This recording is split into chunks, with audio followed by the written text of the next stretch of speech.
We're live, buddy. Let's go. You there? Yeah, I'm here. I'm here. You there? You're just staring off into the abyss over there, bud. That's what I do. Yeah. All right. Let's go check our streams out, and then guess what we're going to be doing? We're going to be looking at some trailers. We're going to be looking at some game trailers. All right. So, Rumble. Let's check you out, Rumble. Make sure that's up and running, up and going. Why don't you tweet us out, Rumble? Why don't you tweet us out? Yeah, tweet us out. How about you tweet us out? How about I mute my phone? Oh, good Lord. How about I mute my phone? What? So how about I mute my phone? How about you do that? How about I mute my phone, too? Yeah, that makes sense. I ain't about talking to you. Yeah, everyone's calling me right now. Look at that. Elon's hitting you up. Just blowing it up. Yep, got to put Elon on silent. He's trying to ask you. He's trying to get you the components for SpaceX. He's trying to get you to... Man, come on, YouTube. Trying to not update my thumbnail? Oh, did you see the thumbnail, Grant? Oh, you didn't see that thumbnail? You didn't show it to me. You didn't see that thumbnail, Grant? Why is that saying podcast? That's not a podcast. It could be. It could be. Yep. All right. No, I don't want that. I want that. Entertainment. Yep. Okay. Let's save this.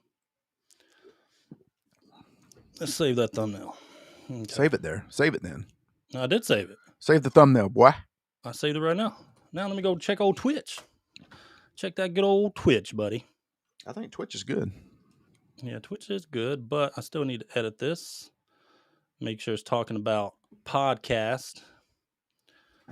And save that. Bam. Done, Grant. Done with that. Okay, let's check Rumble out again. Let's check okay. Rumble. That's what I'm talking about. That's what I'm talking about, Rumble. Okay.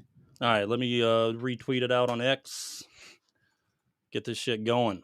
You want me to retweet it? I'll retweet it real quick. Let me get this thing out there. Nah, you better know how to retweet good, boy. You know I don't. I don't use hashtags. Let's see. Live now. Episode 63? 63. Good Lord. We just tweet this stuff out to the void. Tweet it out to the void. All right. Let's do this. Come on, Black Betty. Bam to bam. Oh, shit. Get it, Grant. I don't know if I can sing. We'll get demonetized. Because I stole. It's copyright, dude. Sorry. That's copyright.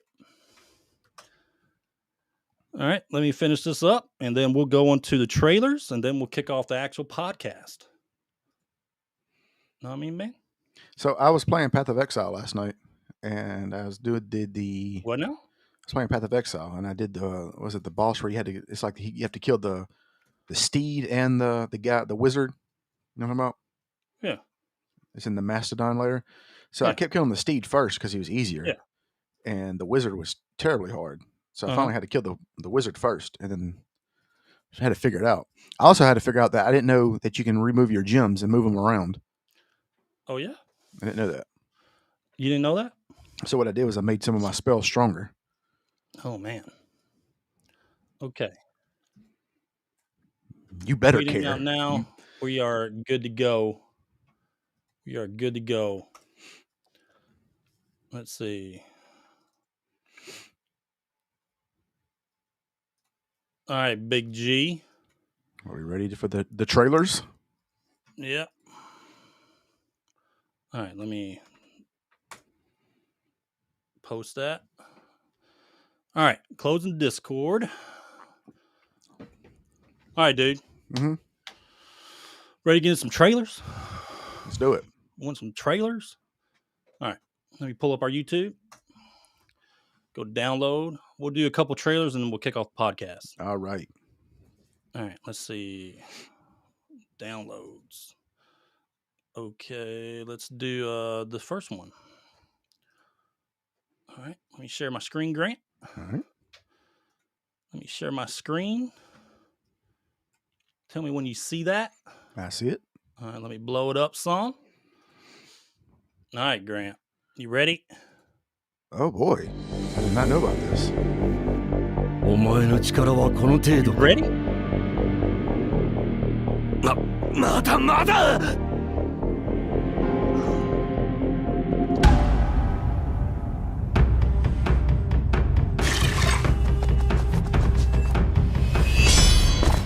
It didn't look like that on the arcade.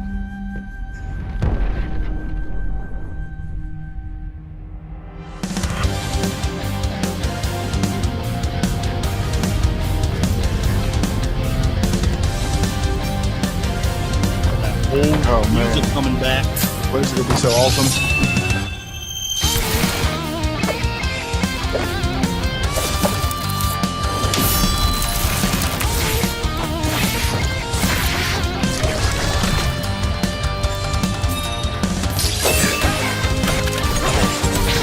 So glad they're doing it like that. Old mixed a little bit new school.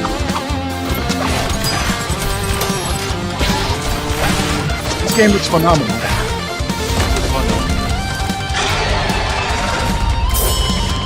Oh yeah, that game looks. Where were we at? We're Pretty at 15 badass, minutes huh? yet. You like that music? I love the game- music, dude. Dude, It I feels love that the game. Early 90s vibe, late 80s vibe. Dude, I love the game. Like the way that it runs and Yeah. the way it looks. Like Yeah, it how looks it's- great. Man, Looks great. All right. Next one. Let's go to I this didn't know one. anything about that. I'm excited for that. I think this next one is Chinese developed. So it means it's going to be good. Yeah, I think this is part of their, hero project or whatever. I think so. Can't remember. All right. Anyway, you see it? Yep. Oh, before we start, that last one I showed you, the what is it? The ARAD one or Arad or whatever it is. Remember Yeah. the open world single player RPG Uh-huh. in the Dungeon Fighter universe? Yeah. This is the same thing. Okay. It's in that universe.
Yeah, man.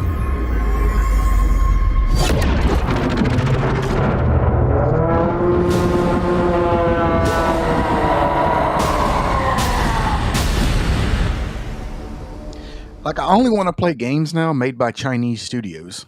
Yeah, I think that was Nexon, was it not? Joe, what's going on, man? Thanks for being here. I think that was Nexon, but regardless, it's an Eastern developer. All right, let me close that for a little bit. That game looked incredible. Now that Ninja Gaiden, dude. I mean, this is what gamers have been asking for. Exactly. I mean, that opening. I mean, that's probably one of the best opening trailers I've seen in a while. I remember seeing it on the arcade, well, the older version. I wish they showed more gameplay for the first Berserker Khazan, but like the Eastern developers, dude, I think they're going to mop the floor next year. I mean, they are going to mop the floor with everything. If the Western developers keep doing the shit that they're doing, if they keep doing the shit that they're doing, then dude, I mean, they're gonna mop the floor. It's gonna be Nelson. What's up, man? You're right. I'm telling you, man. Put that up there. I'm the same way. Yeah, dude. So the last Berserker Khazan, great opening cinematic. Wish more gameplay footage, but I'm sure we'll get that later. I'm impressed, dude. Like that's a game I want to play. Exactly. As a gamer, they just get it, man. They just understand. Like you don't have to sit there and say anything about it. They just understand what gamers want. Action, exactly. Awesome cutscenes. I mean, and the Western developers don't get it. They just don't understand. They just don't get it. Like they'll make a good game, have terrible characters. They'll have terrible characters, and nobody wants to play the game. You know what I'm saying?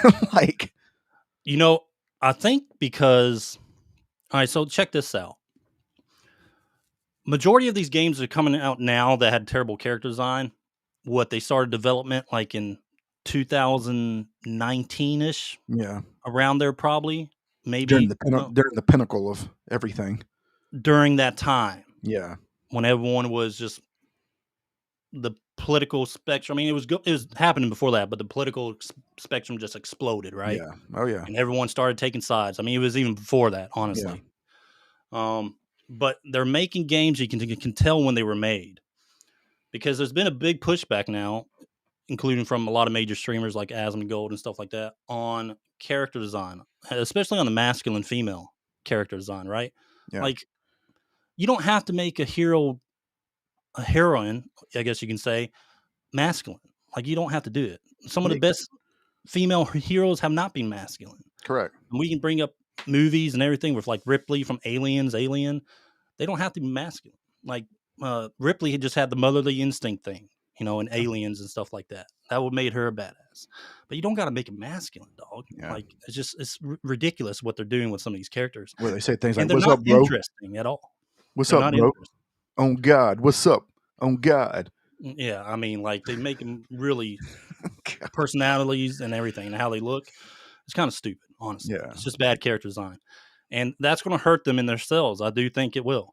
Don't get me wrong. I think Intergalactic is going to be, it's Naughty Dog. So I think it's going to be a fun game. Yeah, it'll be a good game. I just don't think they will perform as well with their sales based off the character design. Correct. And that's not because she's a female. It's because they're picking a character design and then trying to put masculine traits in them. Yeah. And I don't think it's going to kind of push them above and beyond what they want to sell in that game. The game mechanics, you're right, Joe. The game mechanics have suffered. Yeah. And we saw that a lot, like with all these recent ones like Concord and everything like that. A lot of them have introduced these horrible character designs, but we know the period when they were designed. You know what I mean? I mean, Concord was just ridiculous. $400 million down the drain for Sony. But Sony was really strong. So their sales alone were really strong so that they could recover from that. Bounce back because they had a lot of great games. Astrobot won Game of the Year, and just great games all together, exclusives and everything like Stellar Blade, Wukong. I mean, they hit it out of the park. But that Concord, that was rough. All right, Grant. What we got today? Today, brother? Got a good show. We have what we're going to do is, in order, we're going to do revisiting classic video game ads. Oh, yes. That's including some video and pictures, like posters and stuff. They were crazy, dude. Oh, yeah. Even ads in magazines. I mean, they went way out of left field. Okay, and then we have a new segment called Disgruntled Gamer Rant. And this subject for this segment of the podcast is going to be the Power Glove from Nintendo. Power Glove. Oh, boy. Yeah. Then after that, we're going to the top 10 underrated games of all time. Yeah. Underrated. All right, dude. You ready for that show? I'm ready. All right, let's kick it off. All right.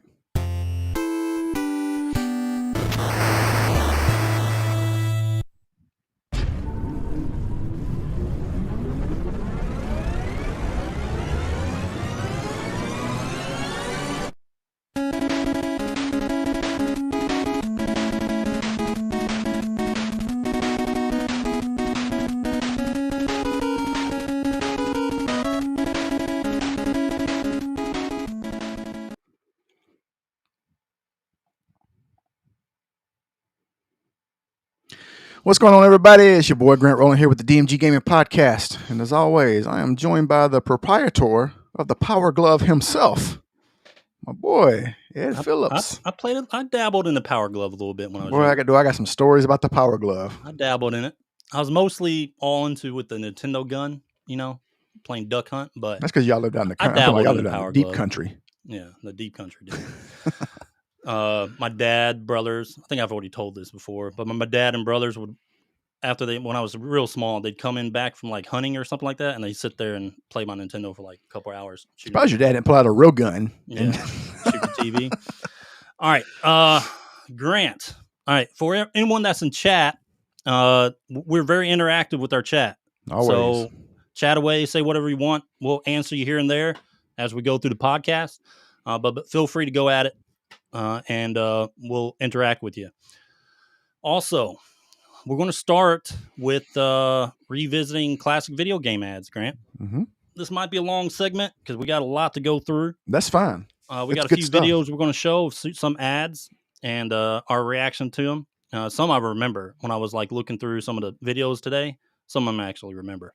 All right, Grant. So let's start. You ready? Let's do it. I'm excited. Ready for some ads? Dude, I'm excited. All right, let me go ahead and get my screen share up. All right, let's go to game ads. All right, Grant. This first one. Let me pull this up. Go ahead and read that for me. The more you play with it, the harder it gets. Oh, yeah. That's a great ad. That is a great ad. So Sega had this thing, and there's more of Sega. They had this thing where they were the whole sex sales thing, and it wasn't really just like women; it was the innuendos. You know what I mean? So that was their thing when it became the advertising, was like the sexual innuendos. And they did that with the 32X, which we'll show later. But that's what they did, and it worked. It worked because it was always like when you're a little kid, you're like, oh, you talk about a penis. You know what I mean? Like, did you ever have the joystick for Sega? I didn't. Did you own a Sega? I didn't, man. I never owned a Sega. No, like any of the systems. No, I had a Game Gear, but I never had. Oh, that's right. I had a Game Gear. No, I didn't have a Sega. I had a Genesis. What did I have? I had a Genesis, Saturn, and I had a Dreamcast. Yeah. So I had a Dreamcast. I had a Dreamcast. I never got the Sega CD. What was the other one? What is it? The 32X. Yeah, the 30, something like that. Yeah. Yeah. But dude, you went with me to get my Dreamcast because you remember the Walmart was right across the street from my house. We just walked over there and bought one. Yep. They were $99. Can you imagine? Can you remember? Jesus Christ, man, how much money things have gone up. $99. And we thought that was a lot of money. Yeah, we did. You know how many dishes we washed to get that money? We washed a lot of them. All right, dude. Let's keep going. Oh, here's a good one. Dude. Sega, dog. I'm telling you, man. Like all their stuff was crazy back Look at this. I'm gonna read this out loud. This is crazy. Right. They would never get away with this now. No. The woman on the left says, "Is that Sigourney Weaver on the right?" That's what it looks like. It says, like it. I know. On the left, the lady says, "My Billy's is 12 inches long, black and hard, and great and fun to play with in the bedroom." She said, "So's my Johnny's Sega console, but he doesn't scream when I plug it into the wall socket." Golly, man. Bro, dude, they were crazy back then. All right, so anyway, let's go to the next one.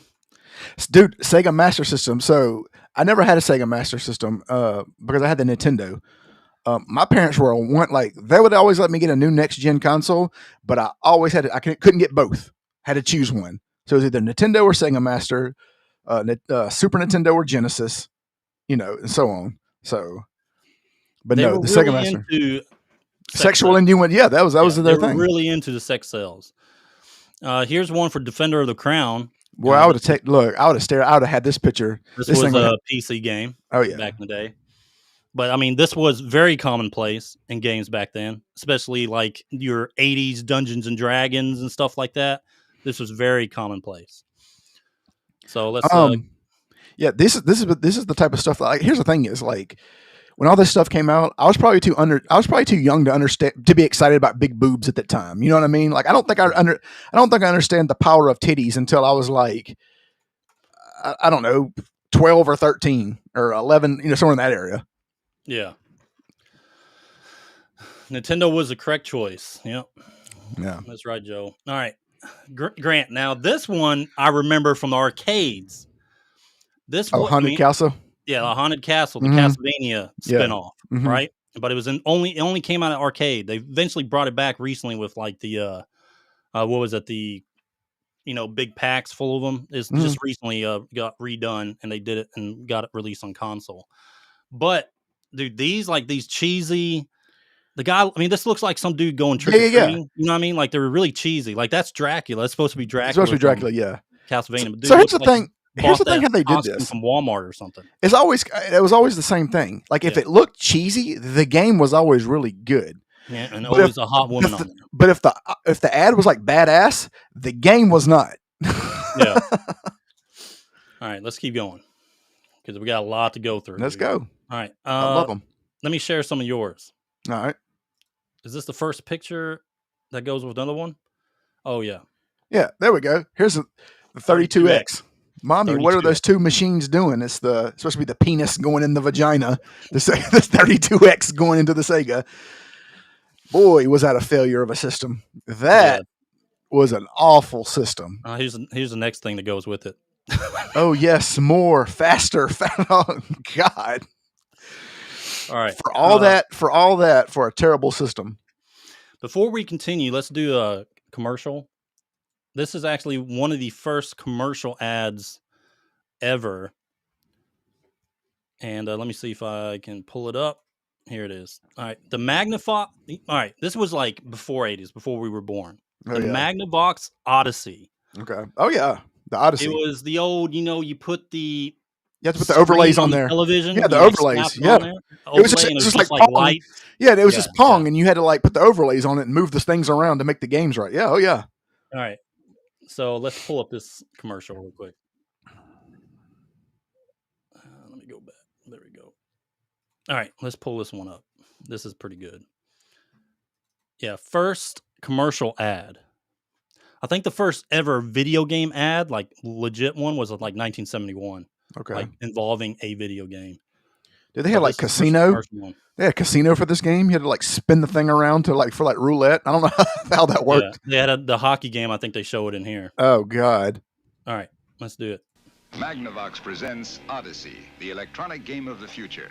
Odyssey easily attaches to any brand TV, black and white or color, to create a closed-circuit 18-inch. Look at that. playground. Look at that boy. Odyssey gives you all the exciting action of hockey and 11 other challenging play and learning games for the entire family. For all that. Here's the thing. Odyssey, a new dimension for your television. Now at your Magnavox dealer.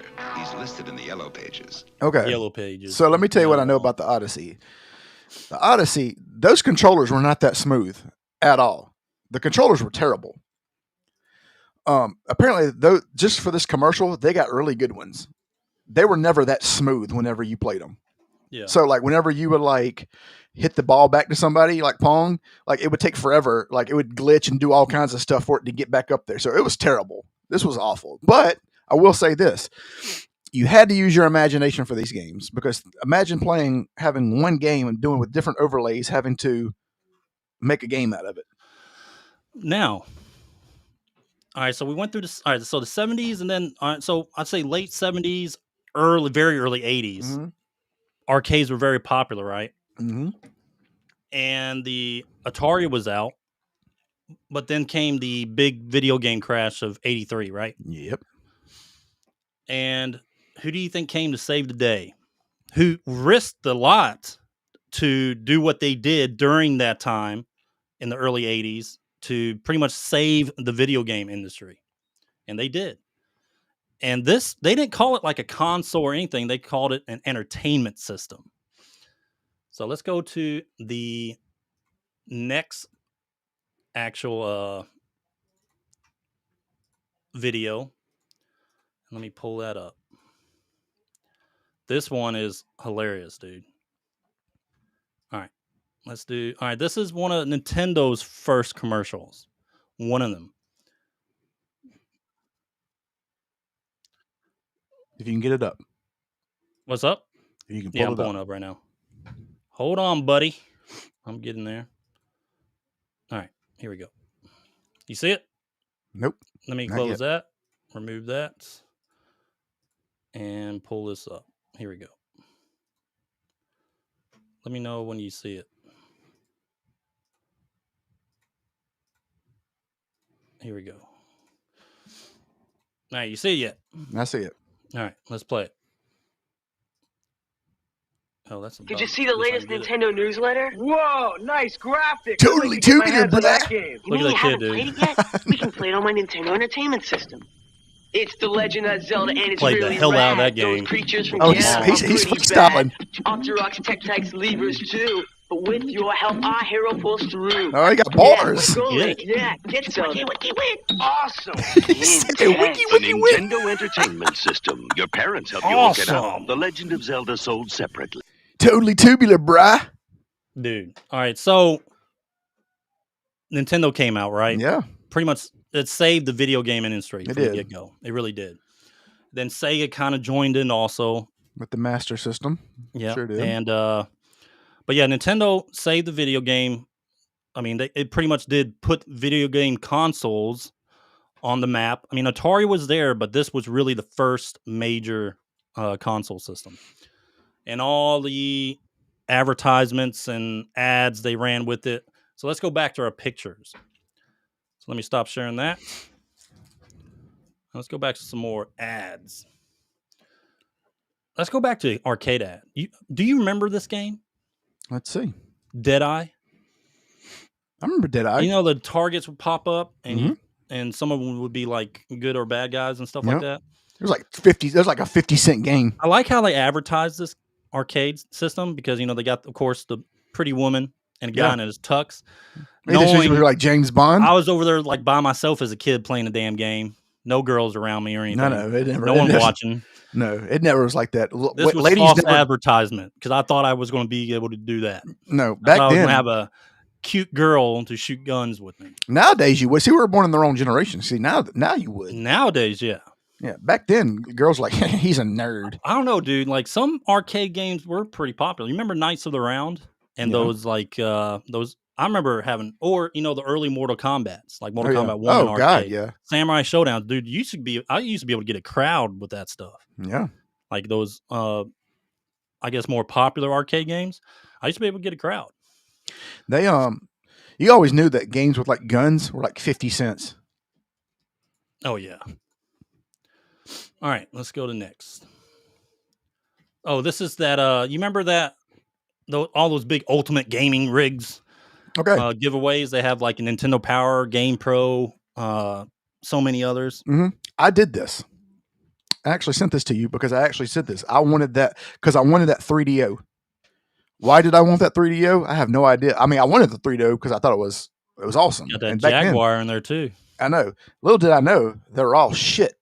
Yeah. I wanted to say there was a Neo Geo in there. That's where I really wanted it.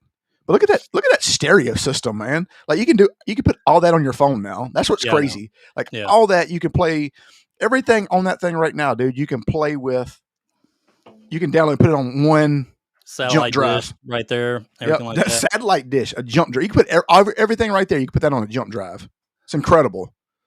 I remember those big stereo setup. We used to have dude. one. My cousin had one. Huge stereo setup. Dude, my cousin had one. It was so big, dude. Like it took up like half our wall. That's how big some of those stereo systems were. just to play like a CD and get a little bass and stuff. I ain't gonna lie though, it used to knock though. Yeah. But no, that was cool. I actually did that because I didn't understand that. So you would, you'd fill everything out, you'd get the code or whatever it is and send it in. You have to pay $5. I think they scanned me because they sent it back, and then you do another one. And yeah, Joe. Yeah, dude. They did. They did. Neo Geo. We talked about that. We talked about it earlier podcast. Samurai Showdown was my favorite.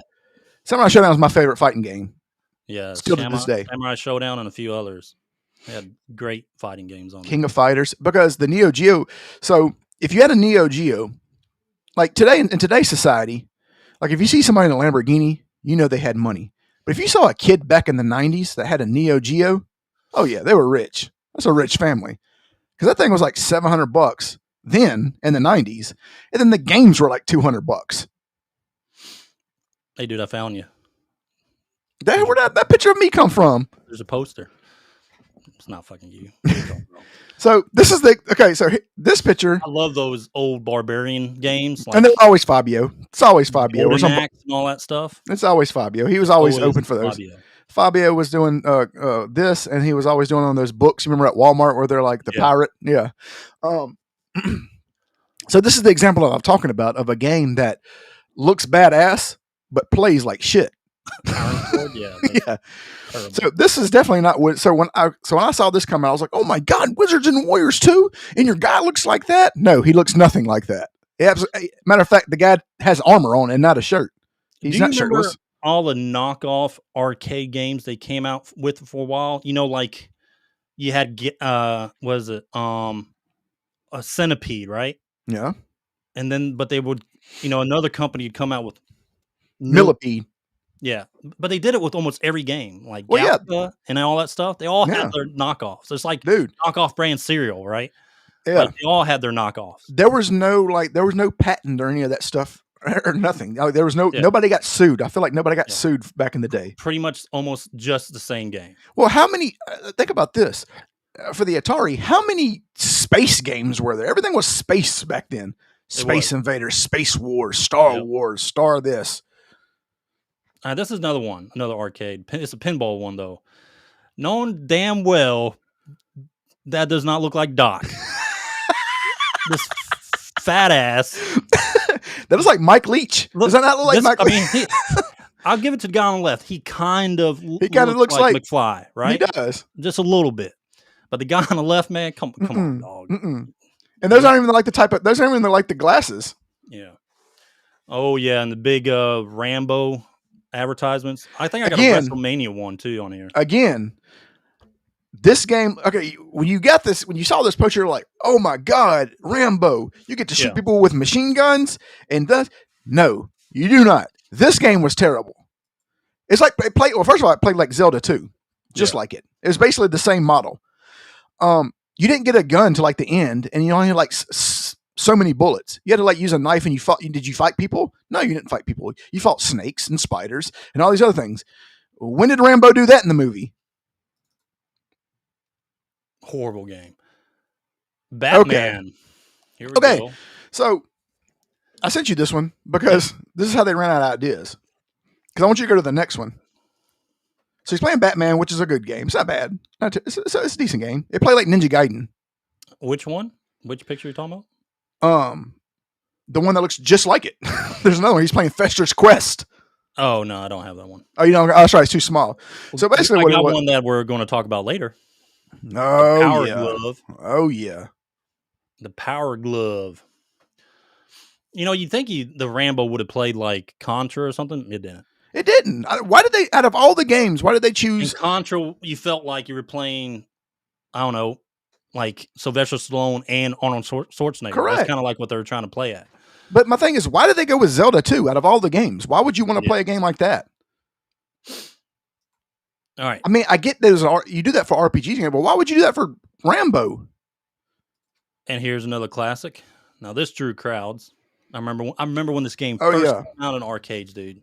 It was so I did too. The lines were so long to play this game. For this game. When you used to put your quarter up there. Oh yeah, that's how you had downs, man. That's it. That was it. You just put it up there. But you had to have you had to have confidence. So you couldn't just walk up there like, I want to got next. No, you had to say, you had to go, I got next. No, I had Scorpion, dude, my bro. So I used to get clear with that guy. So this and Street Fighter were always packed, which was good if you wanted to play other Samurai games. Showdown too. Yeah. But I'm saying like this was good though if you wanted to play other games. Yeah. I remember this.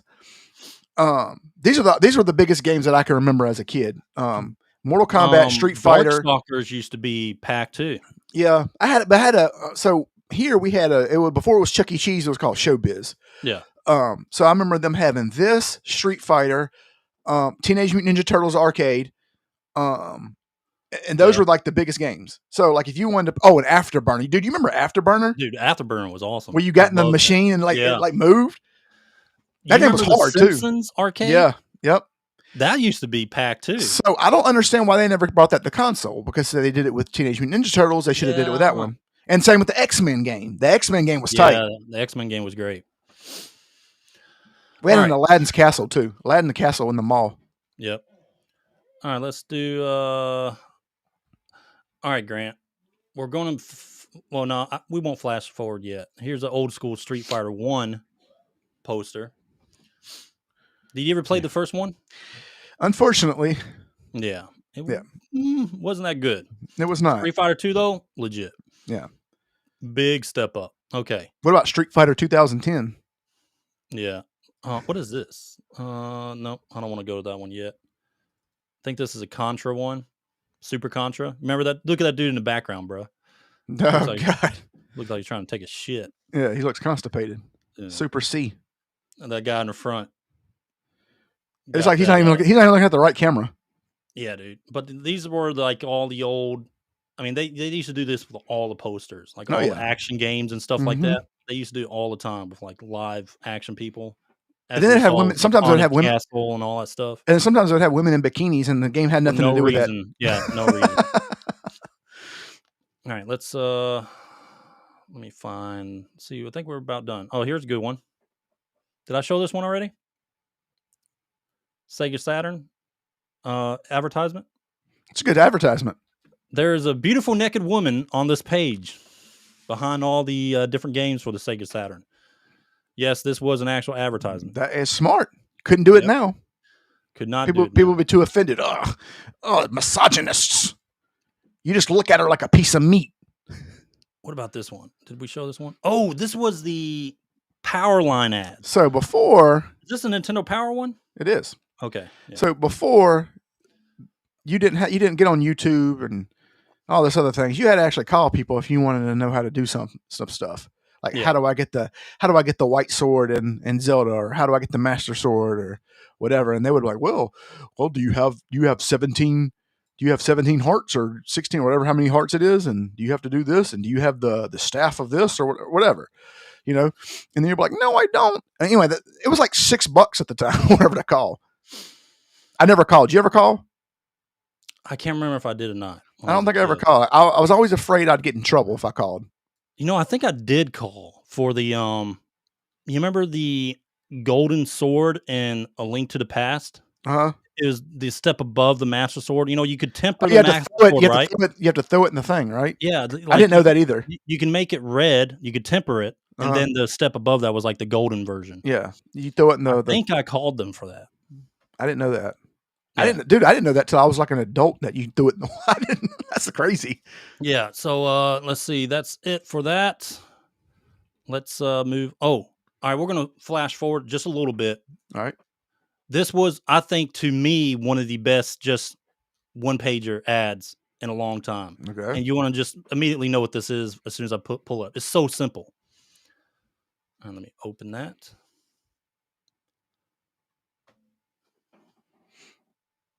That's right. So simple. Chrono Fantastic. Trigger. That's all it is. Yep. This is one that came out on the DS when they brought it back on the DS. But that was the ad. Just good morning, Chrono. Everyone knows what that is at that time. If you haven't played Chrono Trigger, I suggest you do. I wonder if that website still works. I found a lot of these ads in old GamePro snapshots. Yeah. Remember GamePro? Oh, yeah. I love GamePro back in the day. I always got GamePro and Electronic Gaming Monthly were the two that I got. Yeah, dude. Game Pro, Nintendo Power, like Electronic Monthly, and there's another one. I forget what it was called, but yeah, dude, it was awesome. I just go to like the Walmart magazine section. Yeah. Beg my mom or dad to get it for me. So there's a place in where I was at that would have the magazines in the video store where you rent the games. Yeah. Yep. So that was smart. I was smart of them. That was real smart. And the strategy guides too. Yeah. I remember when new games would come out, and they would have the strategy guides in a little shelf off to the side majority of the time. At Babbage's? Yeah. Because they used to release the official one, and then you get all the unofficial ones. Dude, I remember, man, those things used to be expensive too. I remember I got they were real expensive. I remember I got the Breath of Fire, and you know what's crazy is I probably still have it somewhere. Yeah. Breath of Fire 2 strategy guide. That thing was like $50 at like 95 or 94, whatever it was. This is another classic. The old school, yeah, I'd say I remember that 90s art, the 80s art, and the 90s art. But the 90s art for the Final Fantasy series, dude, everything they did was always fantastic. I remember that. I remember that poster. Yeah, for Final Fantasy 6. But yeah, dude, they had so many of these for this game. And let's see, we got that one. All right, I think that's it for our images. So let's go to a video, dude. All right, let's do it. Let me close this. All right, let's go back to downloads. All right, we're gonna go into some old school ads. Just watch it for a little bit, and then we're gonna talk about our favorite ads of all time. I got some, but one of them is, I wouldn't say new, but still to me one of the best ads ever. So we'll get to that after we show this video. All right, let me go to downloads. All right, here it is. This is great. All right, let me know when you see my screen, Grant. Sharing it now. You see it? Mm-hmm. I see those 1990s, those 90s colors. Yeah. The link to all these videos will be in the description of the once we get this live show done. We'll have all the description for the videos if you guys want to check them out. We're probably not going to play this entire thing due to the length, but we'll go through it.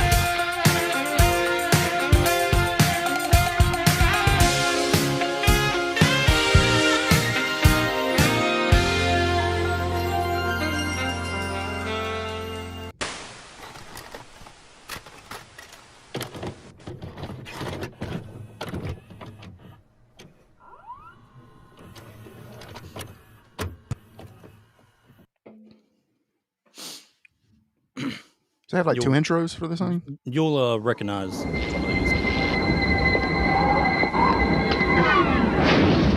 I know you recognize that. Oh, yeah. This kind of F-Zero. power, this kind of challenge, What's his name, this isn't it? kind of flying, crashing The guy. feeling. All right. When you decide to get serious, there's only one place to come: the games of Super Nintendo. No one else creates this kind of experience, because no one else creates these kinds of games. Now you're playing with power, superpower.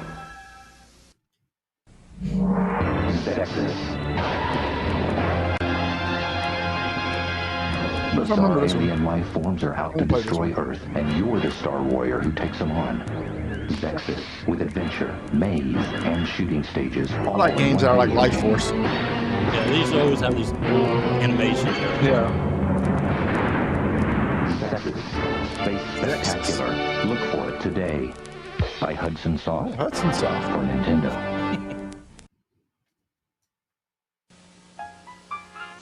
Young Bobby Engels has a problem. He needs to earn the respect of his peers.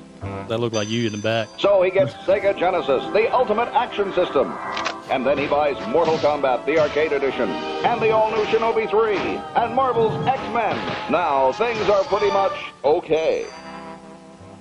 What's that mean with the cookies? I said chocolate chip.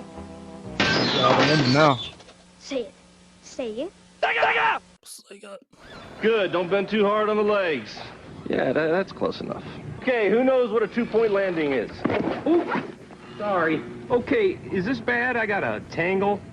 All right. You jump! Why don't you, I got an idea. What? Jump. Yes, you can do this. Now jump! He's training for his biggest adventure yet.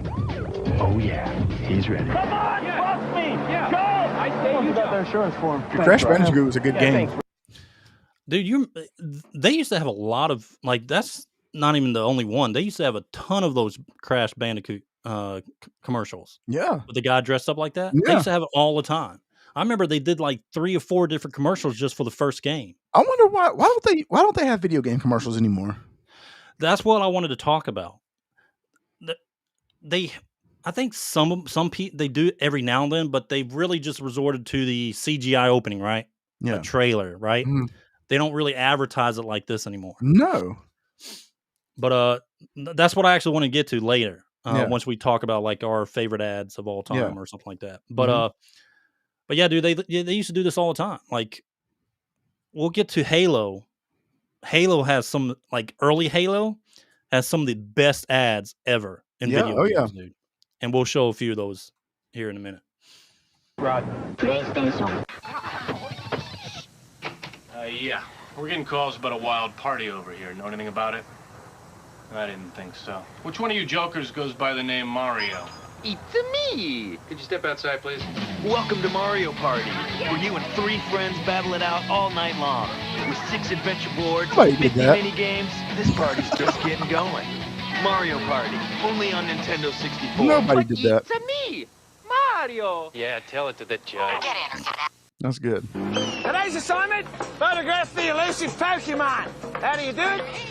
You're gonna be fast. Pokemon Snap. Missed him. And you better be good. Ah. Great pictures. That's the name of the game in Pokemon Snap. You can go to a participating Blockbuster store, print out your best shots, grab an entry form, and mail it to Nintendo's Take Your Best Shot contest. The best shot wins an Australian safari for 4. And there's Look at lots that, of other man. great prizes. They took away from us, man. Look at And just a few will win. This is good old goodness then, man. Pokemon Snap. All right. Take your best shot. Great advertising. Something incredible is happening that will give Sega Genesis even more power. Game Genie now works with your Sega Genesis system in most games, like Sonic the Hedgehog, Kid Chameleon, Toe Jam. Did you ever have one? Kid Chameleon. Game Genie? Yeah, oh yeah, for the Nintendo. Dude, I used to love those things. Game Genie, you could wasn't that the first time you could actually go turbo in Street Fighter 2 before Turbo came out? So remember that? I remember when I got a Game Genie, I didn't know. I thought it was a game. Yeah. Like I didn't know it was like to do cheat code. I had no clue what it was. I thought it was just a game. So when I put it in a game, I was like, this is the same game. This is Mario. What do I do? It had a turbo mode, if I'm thinking of the right. Yeah, I think it was Game Genie, but you could play Street Fighter 2, the first one, in turbo, and then I think it evolved into them actually releasing a Street Fighter 2 turbo. Yeah. So the thing about the Game Genie was cool was because you can actually go beyond the limits of easy and hard. So like if you wanted to make it like harder than it will allow you to, you can do like start with no health or no like whatever it was where you would get hit one time and die. Or then if you wanted it to be super easy, but like never get hit. I mean, whatever, super invisible. All right, I want to go into some other commercials so we can move on. All right. Let's go back. All right, Grant. Let's do all right. This is my personal favorite game trailer.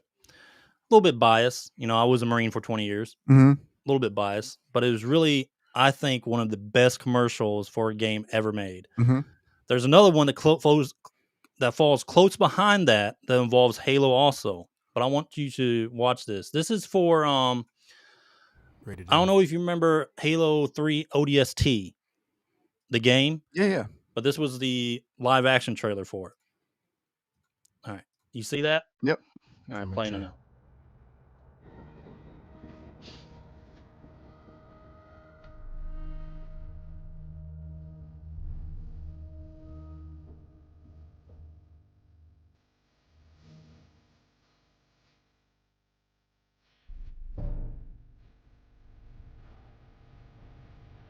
They don't make trailers like this no more.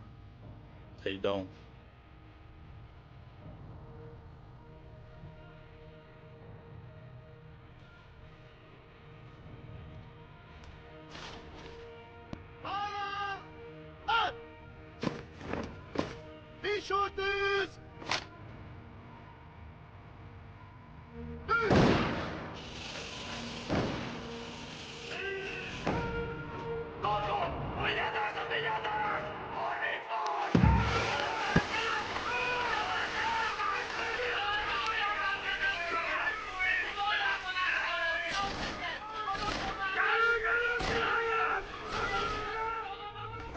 I don't think I've ever seen this commercial.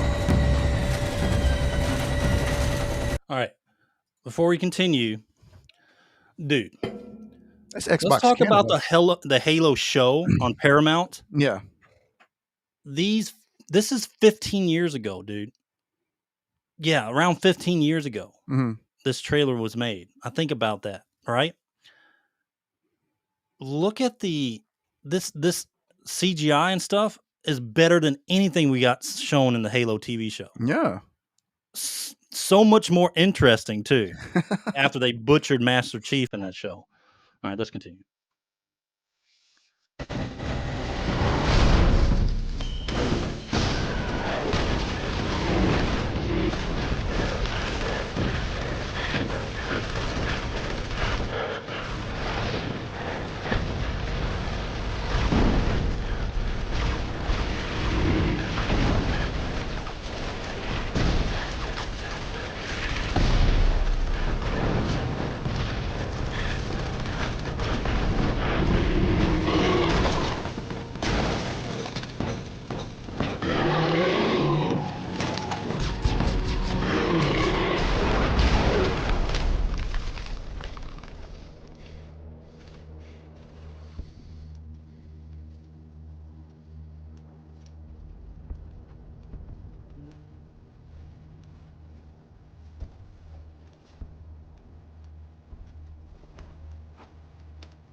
This proves that like trailers and stuff got worse. So awesome, dude. That's cool. There's another one before that for Halo Reach. Uh-huh. Another one. I think it was either after or before. Anyway, Halo Reach was another great commercial. I mean, this was like early golden age of Halo. Yeah. And man, those things were awesome. But you don't get that anymore. No. Like, you remember Skyrim? The trailer for Skyrim, that was live action, and they had a dragon and everything like that. That was a good trailer. They just don't do it anymore. Most of the time, they just do the CGI for the game, opening CGI, and then maybe go into a little gameplay trailer. Mm-hmm. They don't do like real sponsor trailers anymore. I don't know if they think they don't have to because CGI has come so far along. But if they can make something like that again for maybe the next Halo or another game kind of like it, dude, I mean, like, that sells me right there. Yeah. Like, and that was actually a pretty good game too. ODST is really good. All right, Grant, before we get into the Power Glove. The Power Glove. The Power Glove. Do you have a video game ad that you remember? Like, so a commercial. It's a commercial. It was the Link to the Past commercial. Because it was like first person view. And he's like going through the castle. It's like I remember that one because I was like, man, what is this? That was my favorite. That was my favorite commercial, and I used to always want it to come on because I wanted that game so bad. Yeah. So I'm trying to think if there was anything else that stood out. Breath of Fire 2 ad. Yeah. Was good because I remember I wanted that game bad. Of course, all the ones with the reason why I sent you that one was because of the Wizards and Warriors too. I'll always remember that one because the reason why I always remember it is because the game looked nothing like that. Like, I thought that was one of the biggest dupes in history. So to me, this is where I think I would love for them to, for like, just like your, website ads, whatever, that artwork from the 80s and early 90s when it comes to that old school D&D artwork that they moved away from for the new D&D stuff. Yeah. But that old school fantasy artwork used to always hit hard, dude. That was yeah. I mean, you remember the first Final Fantasy, that artwork with the cross axe and sword and the floating temple in the middle of the glass ball. I mean, stuff like that was just fantastic. Mm-hmm. But I would really wish they would kind of gravitate back to that I mean, you got some indie developers making some legit, 8-bit and 16-bit, like old school RPGs that kind of go back to that art style. Mm-hmm. But I really wish they would go back to it because it's so good. And I hate the new artwork for like the new D&D crap. Oh yeah, it's stupid. It's like the newest dungeon guide. I just don't like the artwork. Yeah. But I do like the artwork before that, like 80s, 90s, even the 2000, honestly. They had some pretty good artwork there then too for some of those editions. Nelson said Jet Moto 2. Yeah, Jet Moto 2. Remember Wave Race 64? I used to love that game. Yeah, I remember that. Dude, you remember Rock and Roll Racing? Yeah, of course. The Super Nintendo? Yeah. That was awesome. That was like, because you could shoot, it was like you could blow up other vehicles, right? With missiles, and you'd upgrade all your weapons and armor on your cars. You could put like tank tracks on a F1 looking car and all that stuff. Do you remember RC Program for the NES? Yeah. That game was hard. Yeah. Rock and Roll Racing, dude, was fantastic. All right, Grant. Next segment, before we get into the top 10, before we go into the top 10, is the Power Glove. All right, this is our new segment we're going to do. We're going to talk shit about things. It's called the Disgruntled Gamer Rant, or Rants. Rightfully so. All right, Grant, let me pull up a picture real quick. I want you to pull up that trailer. I want you to pull up that video. The video? Yeah. Did you get that video? Which one is it? The one I sent you. I told you I wanted you to play. Here, you know what? I'll find it for you. Yeah, I'll send it to you right here. Yeah, just send it in a link. Yep. You said it was the Power Glove commercial? No, it wasn't a commercial. Let's see. Watch this. Let's see. It wasn't a commercial? No. It was from a movie. Oh, you're talking about... Oh, okay. I know what you're talking about. Yeah. You have it, or do you want me to send it to you? Yeah, send it to me. Okay. But yeah, you're talking about the Wizard, right? The Wizard. Yeah. That's a good one. I don't know why that didn't do. Hold on. That didn't send. I don't know what that was. That wasn't that. Oh.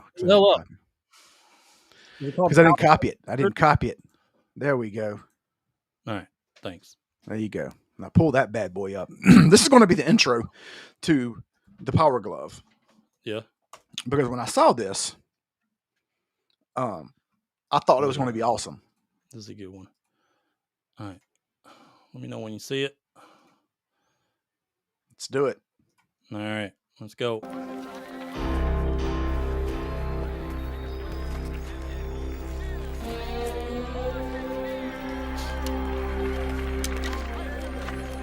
When I saw this, I was like, holy shit, what is that?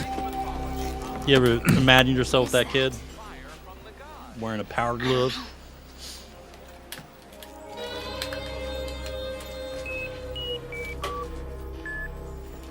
It didn't work like that. No.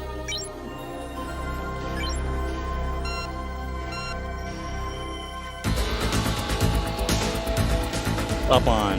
Dude, I was like, oh my god, he's steering the car with his hand.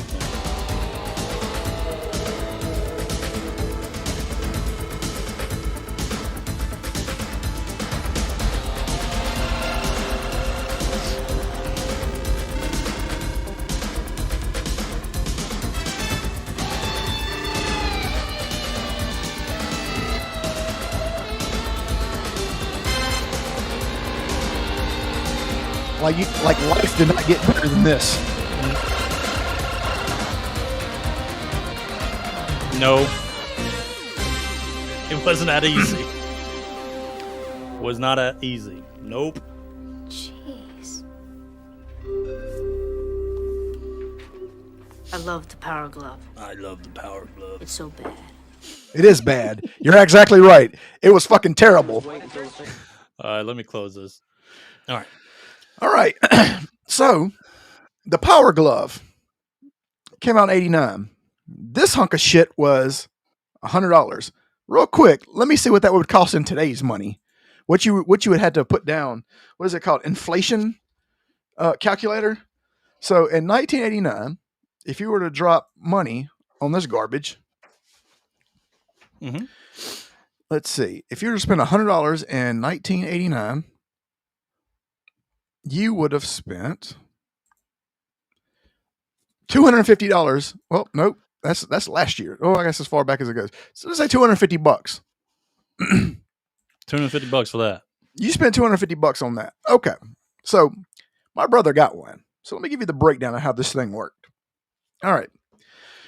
So we all saw the Wizard. Everybody saw it. We're like, oh my God, this is the greatest thing. And I remember my brother wanted one for Christmas. So Santa Claus brought him one, right? Mm-hmm. So we were amped. We were hyped. We're like, oh my God, we've stepped into the future. Okay. So when you get this thing, you have to put these sensors up on your TV, and you have to have the right size TV, because if it's too small, it crunches up. If it's too big, it stretches out. So it's not perfect. So it has to be like just a normal, basic, whatever they were back then, like the tube TV type deal. All right. So then when you get it, you think it's just, we're about to hook it up and go, right? It's about to do everything we want it to do.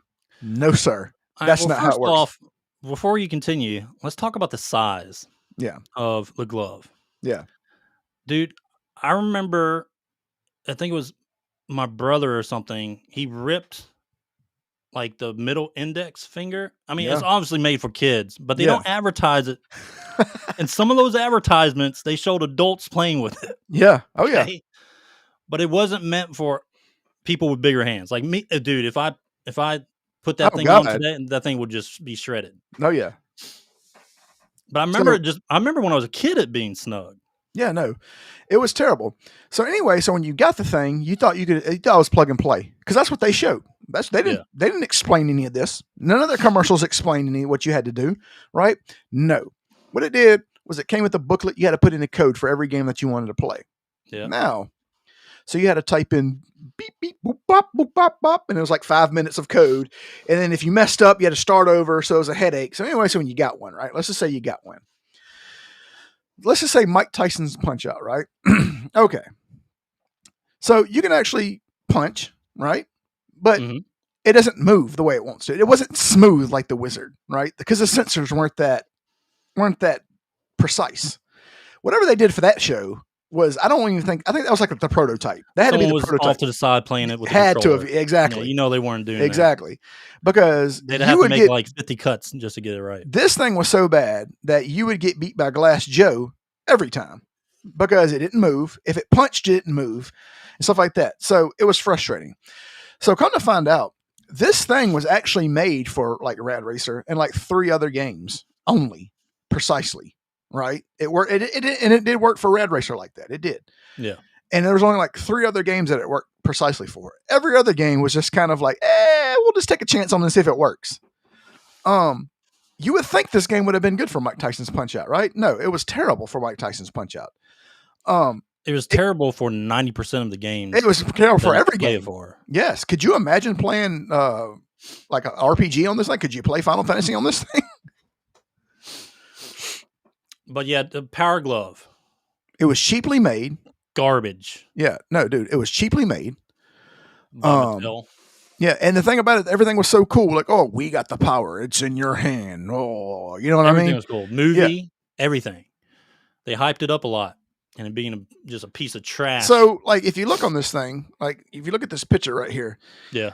And 90% of this crap didn't work. Like, you can actually, so what was the point of having the gamepad on here? Like, what was I guess it's to move. It was to move the stuff, right? But you can actually play with the gamepad on the glove. Like, if you wanted to. Like, what's the point of all that? I would probably say this was the worst. This is the biggest failure. All the accessories, major accessories, this was one of the biggest failures. This was the biggest failure. This was awful. Even Virtual Boy was better. Virtual Boy was pretty bad. It was better than the Power Glove. I can tell you that right now. I don't know if you. At least you could play tennis very smoothly on a Virtual Boy. Yeah, but it didn't cause migraines. Mario Tennis or whatever it was. It didn't cause seizures and migraines from cancer. Brain tumor. From staring. Like, you remember the golf game on Virtual Boy? We're going to talk about the Virtual Boy later. Well, like, why was everything red? Why was the red the color that they chose? I don't know. Terrible. Dude. And it wasn't really virtual. None of it was virtual. Zero. There's nothing about it was virtual. So anyway, I remember it was kind of 3D-ish, like when you put the headset on, but it wasn't like anything like special. It's basically just putting a screen in front of your eyes that was, like just red lines. Every game was just red lines. So the thing about this was, is like, okay, so let's just say you played concert, right? Well, if you moved let me get on camera. So let's say I got the glove on, right? Mm-hmm. So if you do this, like this will shoot this will right here, but like you'll shoot. You do this right here with your hand, it'll shoot, right? Yeah. But you're still having to like go, like how do you go, right? So next thing you know, you're doing this to move forward. So this is what it looks like. You're doing this and this and this and all this other stuff. And then next thing you know, it looks like you're throwing up gang signs because you're trying to jump and you're just doing all this stuff to do all that. And then you got stuck and then you died. Terrible. Nelson has a good point. Yeah, I forgot about the R zone. Yeah, I forgot about that. Yeah, dude. I forgot about that. Is that the ones? Was the R zone the one with the pods? Was that the one that you had to like scan the pods? I can't remember. Is that what that was?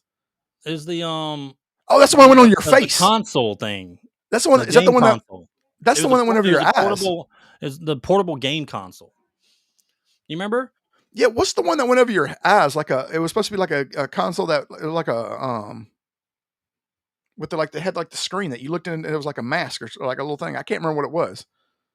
Well, this one had like a headset you put on. But I remember them. I remember when they were selling them. I never got one, but I remember when they were selling them. That's what I'm saying. Like, it was a headset, but did the screen go over your eye like you look like a cyborg? Yeah, it's like the little. It was like you're scanning someone's power level. Yeah, it looked like a scouter. That's right. Yeah. That's probably where they got the idea from. Who knows? But I tell you what though. This right here, the power glove, moving it around and stuff like that, will make you very popular with the ladies. Just telling you. I'll teach you some techniques up in there because you have to move and jump around. I'm saying. Yeah, Nelson. That's it. Yeah, okay. That's right. It was. You're right. That's why I went over your eye. I forgot that. It looked like a scouter. It was basically a piece of plastic. Oh, it was terrible. All right. All right. Nintendo also had one, and I can't remember what it was called. So it was like all it was a piece of plastic, right? It was like a square piece of plastic, and you put your controller in there, so you didn't have to hold the controller. You just played it on the piece of plastic, and that's all it was. Yeah. What was the point of that? Remember the touchpad too? You remember you like walk on it? Oh yeah, but that was supposed the controller. That was supposed to get people to exercise, but it never worked because it was like the Wii Fit. Yeah, everybody just got on the floor and they tapped it. They tapped it with their hands like that. That went away quick too. The power pad. It was the power pad. Power pad, yeah. Okay, Grant. I think we're done with Power Glove, dude. Man. I think that's enough discussion on the Power Glove. But if you had a Power Glove and it was still sealed, you'd have a lot of money on your hands because those things are collectible. All that stuff's collectible. All right, Grant. Let's go into the top 10 underrated games of all time, our personal list. All right. Okay. Let me stop sharing this. All right, Grant. The top 10 underrated video games of all time. Okay. From our point of view. We both have a separate list. Mm-hmm. I'm going to go ahead and assume we have probably some of the same ones on there. Some. Here's the thing is I knew you were going to put some on there, so I kind of pivoted because I didn't want to have both of us having the same ones. You know what I mean? Because I want to have some more. Okay. Because there's a bunch of them out there. There are, buddy. You know? Okay, buddy. All right, Grant, you can have the honors of starting with your number 10.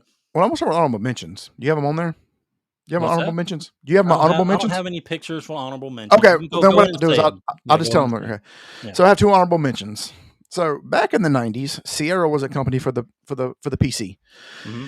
And their most popular games was King's Quest and Space Quest. But one of the games that was underrated that was very good was Police Quest. And that's when you played as Officer Sonny. And that was not in your top 10? No, that was there's an honorable mention. Well, it's an honorable mention. I might have it here. So anyway, this game was awesome. So yes, there you go. Yes, and that's exactly the one I had, boy. This game was technical now. You had to like follow the law. Like you had to read your manual. You had to like follow the law. Like if you ran a red light, the game was over. Like you'd get in trouble. Like, so you had to like stop at red lights, and then you had to go and all this other stuff, and you had to get on, like, if you saw a drunk driver, you had to pull him over. This was cool, man. This was very innovative for its time, for the 80s. It actually had a lot of comedy in it too. Dude, it was good right here, dude. I remember all this. Yeah. Like this was also like one of those games you had to type. You know, you had to like open locker, and you like look in locker, and then show you the locker, and you like get gun. You know what I'm saying? Yeah, it was based off of MDOS. Yeah, exactly, exactly, dude. And then I always remember that guy right there in the stall taking a crap. He was all there. Dude, this game was awesome, man. I love this game. It's funny because actually some of it's adult oriented. It is. It is. You'd go to dude. You'd go to a strip club. It wasn't rated as such. I know. You go to dude. That was like Leisure Suit Larry. Leisure Suit Larry. But like you would go to a strip club in this game, and you would go to a bar and all this. You had to like show up to a bar fight. Like, it was, dude, being like 8 years old, this game was awesome, man. Yep. Okay. My second honorable mention is, and if you don't have it, that's cool. It's Wampum. You remember Wampum? I remember Wampum. Okay, so Wampum was a so it was a Mega Man clone. Just that's what it was. Yep. So instead of Mega Man, you were this Indian guy. Make a game like this, man. You could not. You could not. Make Wampum remastered? No, happening. No, sir. So this game was cool because like I said, it was a Mega Man knockoff. Yep. And so you had the little spear, and instead of getting powers that would shoot out of a gun like in Mega Man, you'd get powers on your spear. So your spear would turn into the different powers. So it looked very similar to Mega Man. Dude, it looked exactly like it. Yep, exactly like it. It was exactly the same game. I mean, it was the same game. Yep.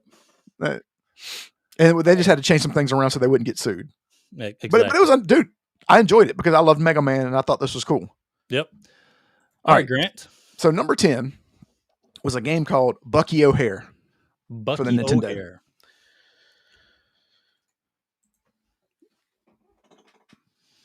Yes, by Konami. Bucky O'Hare. I never played this. You never played this game?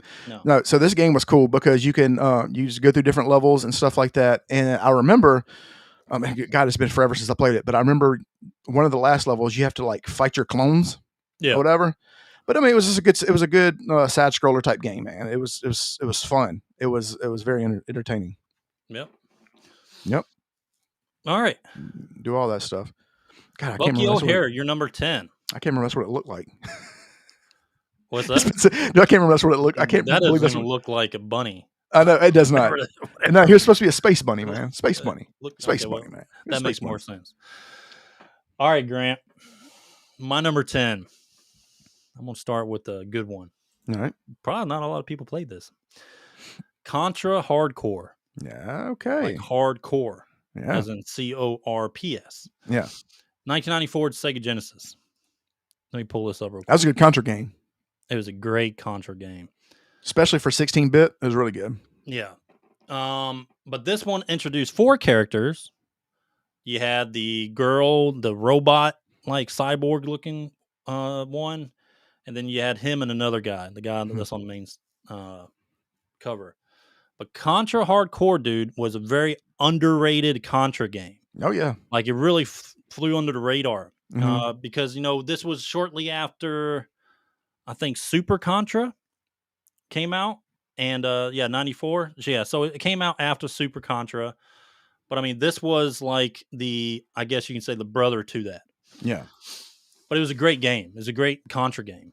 And it's really not many people talk about it. Let me pull up the I love the artwork for it too, like the old school artwork. It was so cool. This is the Japanese version. That's cool. But yeah, you had the small cyborg right here, the girl, and the wolf looking guy, whatever he was, and then the middle guy. It's a cool game. Great Contra.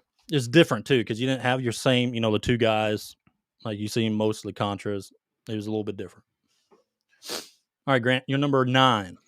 My number 9 is Demon's Crest for the Super Nintendo. Great game. Great game. You play it. You Firebrand is the boy, my boy. Yeah. And it's just one of those. It's a side-scrolling game. It's just one of those games where you have to basically get the 6 magical stones to prevent the demon from coming. I remember when I saw this, I didn't know what to expect, but man, dude. Nobody ever talks about this game. They really don't. No, they don't. They never talk about this game. I'm surprised. Never mind. I'm not surprised. Yeah, no. I'm surprised at Capcom. I was thinking, man, why hasn't Capcom brought the IP kind of forward? Capcom. Yeah. But they are bringing Onimusha. We'll see. Yeah, we can't complain too much. Yeah, we can't complain too much. But they are bringing Onimusha back, and then not a Resident Evil remake, remaster. God, 2.5 turbo version, whatever. All right, it's legit Onimusha, a new Onimusha game. All right, Grant, my number 9. I don't think you played this before, Grant. Quit looking at your damn phone. I'm not looking at my phone. What the hell are you looking at then? No, I'm just looking at your smartwatch during a podcast. No, dude, I'm trying to get everything organized. Okay, all right, Grant. My number 9. Let me see if you remember this game. The Legend of the Mystical Ninja on Super Nintendo. Oh yeah, dude, Goemon, yeah. Mm-hmm. The original one was Goemon. Dude, this game, I used to, when I was a kid, dude, I played this game. I beat this game so many times when I was a kid. Dude, this game's hard. It can be hard. Like, I only could have a game like every so often, but I played this game for like 2 months straight. Dude, it was good. I mastered this game.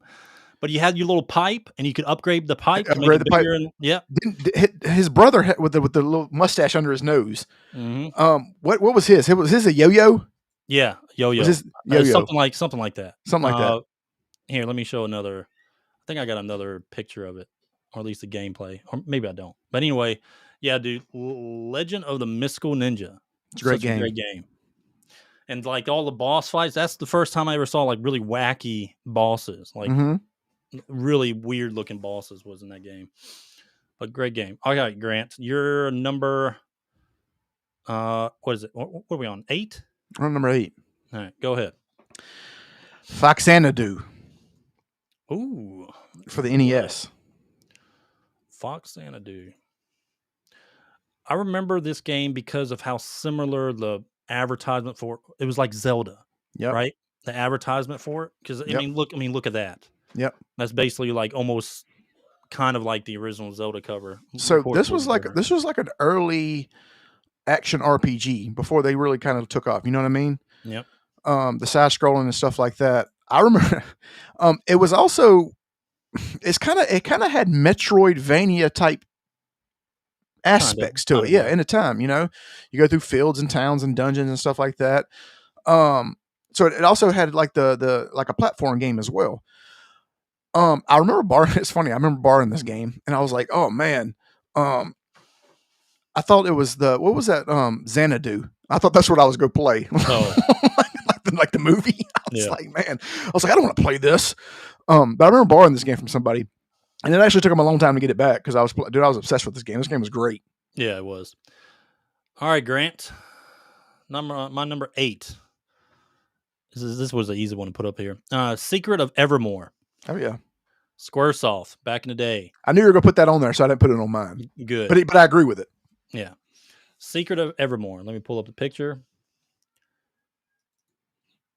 But so Secret of Evermore was kind of I want to say unique, but it was similar to your Secret of Mana, the way the game felt, right? Mm-hmm.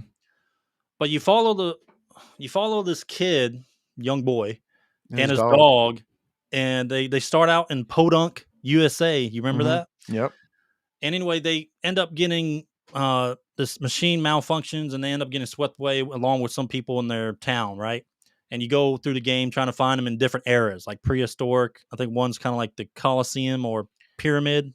Didn't they go to the future when his dog's like a robot? And it was future, and his dog, but his dog changed appearance every time. Yeah, man, that's cool. Yeah, the prehistoric, I think he was a wolf or something like that. Yeah. But it was just you and your dog and just going around, kind of like Secret of Mana. But in the medieval time frame, they actually added Cecil from Final Fantasy IV as one of the vendors. And they kind of like brought back, like his dialogue was talking about his adventures and stuff like that. But they had Cecil from Final Fantasy IV in there. That's cool. And he was married to Rosa already and stuff like that. But yeah, dude, this was a great game. It was a good game. This was also kind of flew under the radar. But it did, dude. This was the period of Squaresoft just putting banger after banger out. Yeah. Yep. And yeah, 95. So yeah, I mean, this was like in the middle of all the Final Fantasies, major Final Fantasies, Chrono Trigger, all that stuff. All right, Grant. So, number 7 is another Squaresoft game. Bushido Blade. Oh yeah, I remember that. So this game was cool. So I remember when this game came out, because this game was like you could do like the one-hit deaths. Yeah. Like if you got them right, it had all kinds. Yes, had all the swords and all this other stuff. More realistic, like combat compared to games during that time. Like you get like it would take a because I remember the Nogachi or whatever. That's what I always picked, the big samurai sword or whatever, the big two-handed one. Yeah. Yeah, the hammer. But anyway, so I remember sometimes it would take you a little while to kill somebody, but then if you hit them with you hit them one time and they'd die. Yeah, dude. Yeah, like straight up and stuff. I mean, they were legit. Like, or you could die if you messed up. You'd correct. Be like one shot. So you had to be precise with this. Yeah. And then they had the gauntlet. Remember the gauntlet where you had to get to like level 100? Yeah. Dude, I remember trying to do that, dude, and I could never do it because, dude, it was so hard. This game was hard. It was hard. Bottom line, this game was really hard. I think the hardest I ever got was like, and the thing about it is, if you died, you had to start all over. You want to talk about one of your first Souls games? Oh yeah, this was one of the first ones. There you go. Out of a few others. And what's cool is whenever you see the blood like that, you're like, oh my god, this is the realest game ever. Yeah. Yeah, you're right. The controls were terrible, dude. They were because but here's the thing is I never did any of the I would always go for the kill. Like I would always do the strong attack every time. I'm sure if I sat back and did a little bit of soft attack, hard attack. Nah, not me. I was on there just going for the cleave, trying to take them out in one hit. Trying to take them out. Yep. All right. Grant, my number 7. A game that really set the bar for tabletop games into video games. Mm-hmm. Shadowrun. Oh, you got it too, huh? I got this. Shadowrun, dude, on the Super Nintendo. Yeah, that's right, buddy. That music, I can still hear that music. That had some badass music, man. This was like, just imagine like a 16-bit Baldur's Gate feel, I guess you could say, except cyberpunk, right? Yeah. But there was so much dialogue, and it was really your first introduces like immersive tabletop, in a video game. There was a few around that time, but Shadowrun was really one of the biggest ones. Yep, I remember that because you woke up in the morgue. Out in 93, dude. Dude, it was this is so awesome because I remember you waking up in the morgue, and like people get scared because I think you're a zombie or whatever. Yeah. And this is one of those games where you have to like talk to people and ask them a bunch of questions, and you get clues from those questions, and then it opens up more questions and stuff like that. You could pick up all kinds of stuff. But what I do remember about this game is that you could die very quickly. Yes, you could. Like they had people like sniping you from the buildings if you weren't careful. And if you didn't have, and then like people would get shotguns and stuff, but like, dude, you would die very quickly if you weren't careful in this game. Yeah. It was so good though, dude. Great, man. Like 93 it came out. If you had that shotgun, boy, you're good to go. I'm not saying this was like it was really, it was one of the major ones that introduced tabletop into video games, but it really set the bar, and then we got so many others after it. But yeah, great game. All right, Grant, your number 6? My number 6 is Terranigma. Oh, that was a good one. Very good game. That's a game I'm surprised they never really did anything else with. I mean, they made, what is it? 1, 2, yeah. I think they only made one, right? That's it. Yeah, that's it. They never brought it back. Look at that, man.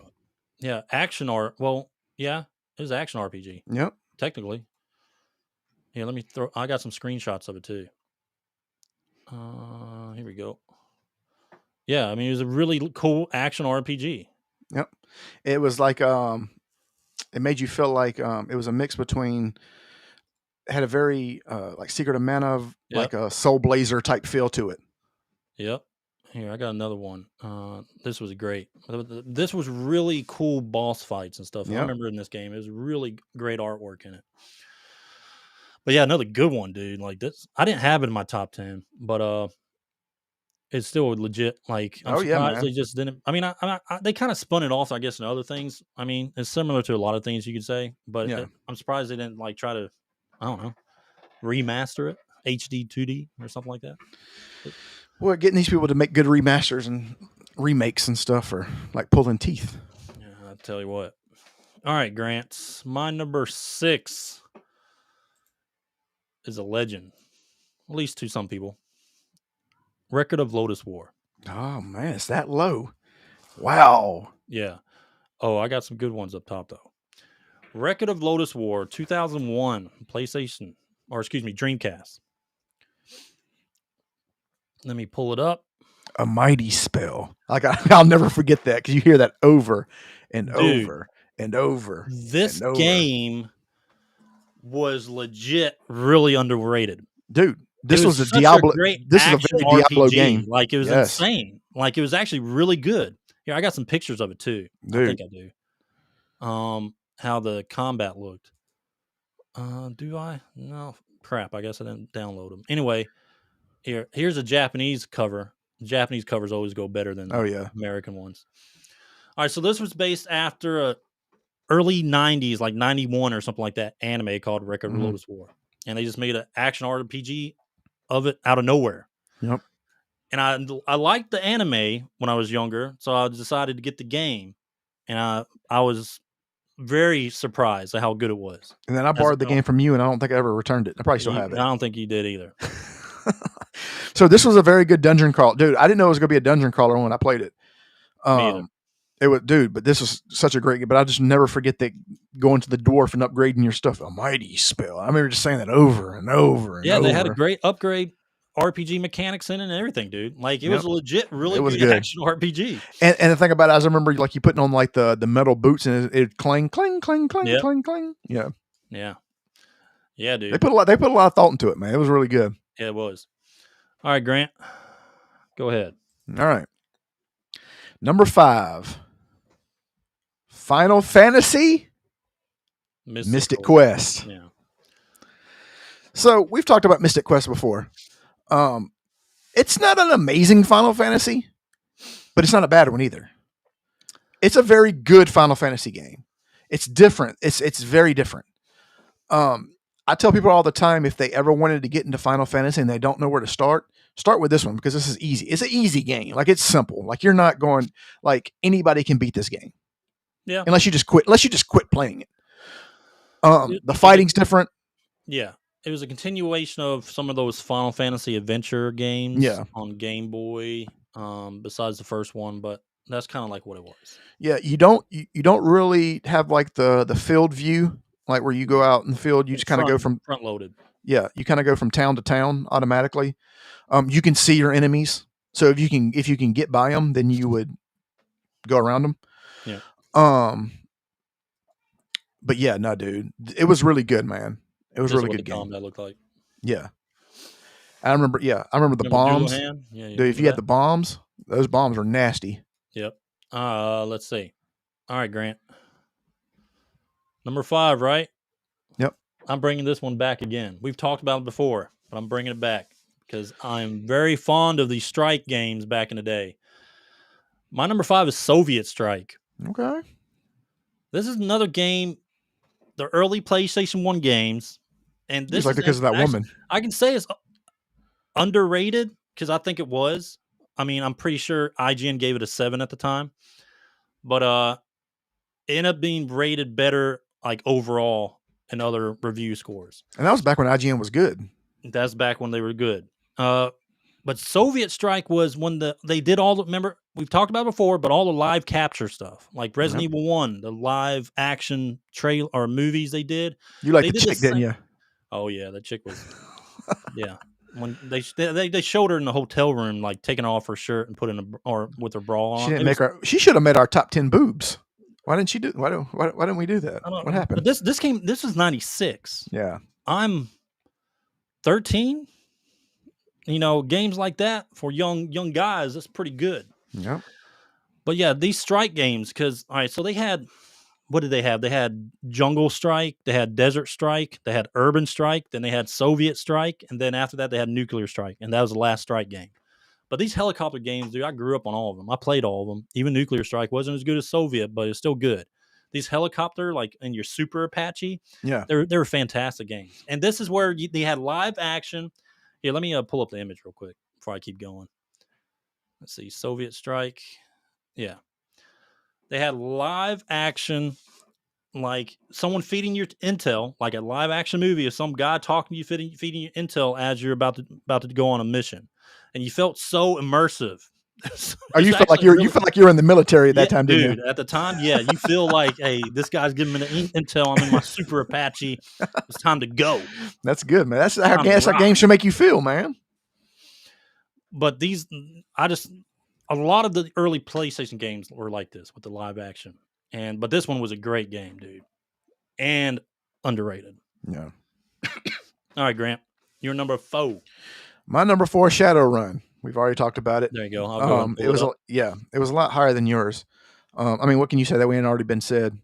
I mean, it was a great game, hard game. It can be hard, but it was ahead of its time. It was something new that nobody saw on the Super Nintendo at that time. Yes. Mm-hmm. Yep. Yeah, great game. All right. Yep. For my next one, my number 4, I was very. All right, so my next 4 are just in whatever order. Really, they're all very close to one another. Mm-hmm. Yeah, they're all pretty close to one another. All right, Grant. My number 4 is Legend of Dragoon. Oh my God! Really, that low? That low? Wow! But it's like I said before, they're very, very close. But I got some good ones up top. Okay. All right, let's. Here we go. All right, Grant. Guess what score IGN gave this back in 2001? Probably a 9 or a 10. A 7. Oh. And overall, I think it got like, I think it was like over 9 out of 10, 10 out of 10 from a lot of other places. I feel like 7 was always their default. Well, yeah, that's what I'm saying. If That's they what don't know, if they don't know score from 2001, I was like 7. Oh God. Yeah. Here they go. Still from 2001, they're doing 7s for a game like this. This was a very underrated RPG. Very underrated. Still, today, I think is the most underrated RPG besides, I think, 1. Oh, no. Yeah, maybe 2. But Legend of Dragoon was, I mean, like, I remember when it came out in 2000. Another. You didn't hear much about it, but you didn't hear much about it before it came out. That's what I'm saying. I remember being with you when you bought it because you're like, oh, this game looks cool. And then I didn't hear from you for like a week. Well, the game was like, I didn't see it in a game magazine. That's what I'm saying. I might have missed it, or I just looked over. I don't know. But I saw it in the store. Yeah, that's what I'm saying. I was like, this looks cool. Like just the front cover and like the screenshots in the back of the case. The game looked good. And it had Dragoon in it. I was like, oh, cool. Is this like Final Fantasy or something like that? But the problem with this is it came out in that Final Fantasies were hitting off big time. Yeah. You had 7 a couple years before, and then 8 to 9, right? Yeah. So it kind of flew, and then you had a lot of other RPGs, right? Like main ones, main yeah, it was like RPG Mania at that time. Yeah. It was like so this one kind of flew under the radar. But to date, it is, to me, still one of the best classic RPGs ever made. Yep. All right, Grant, go ahead. Number 3. Legend of Legaia. Yep.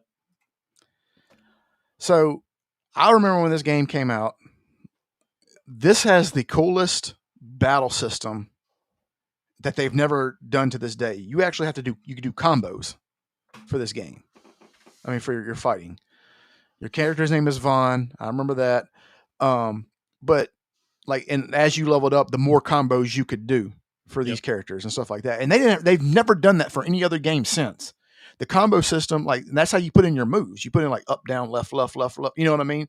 And each one was like strong, whatever, or something like that. I can't quite remember if I was right, but yes, there it is. Yeah. High, low, right. I mean, and you would put all those in, and Yeah, I remember that. Your AP, and that was what allowed you to put in more moves. And as you got higher, you'd be able to put in more moves.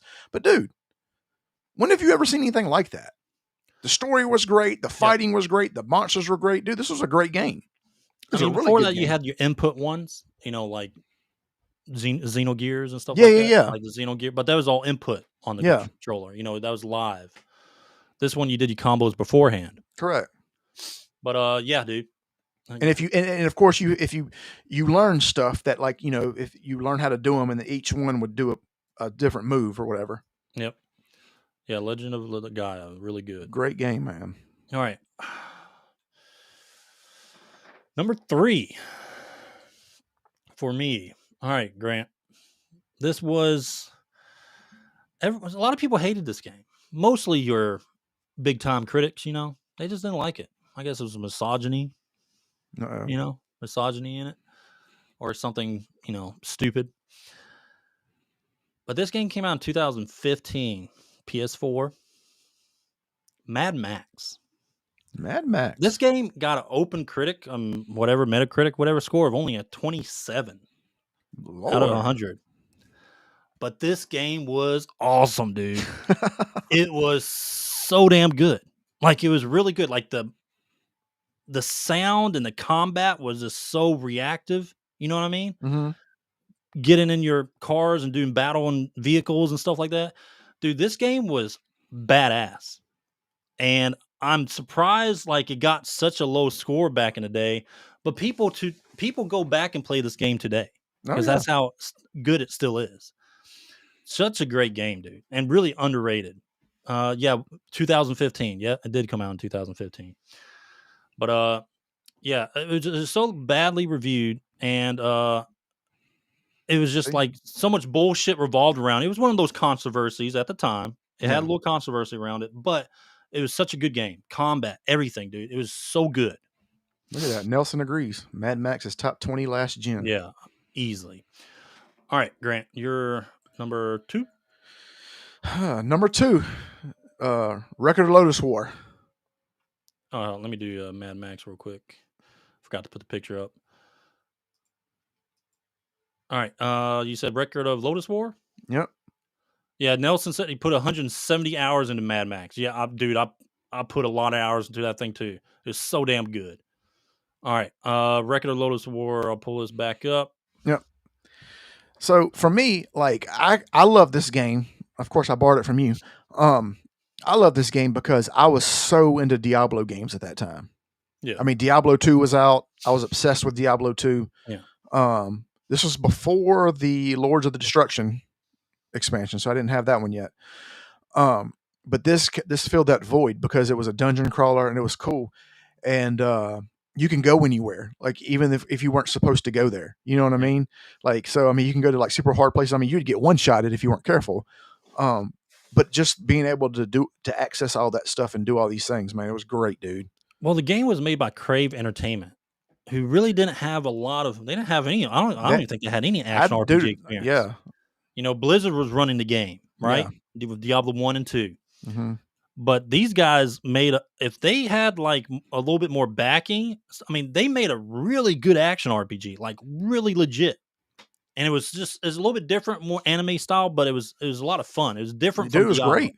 It was it's great. Kind of like what we have now. It's Path of Exile 2 is different from Diablo 4, right? Yep. But this was different than Diablo 2. Yep.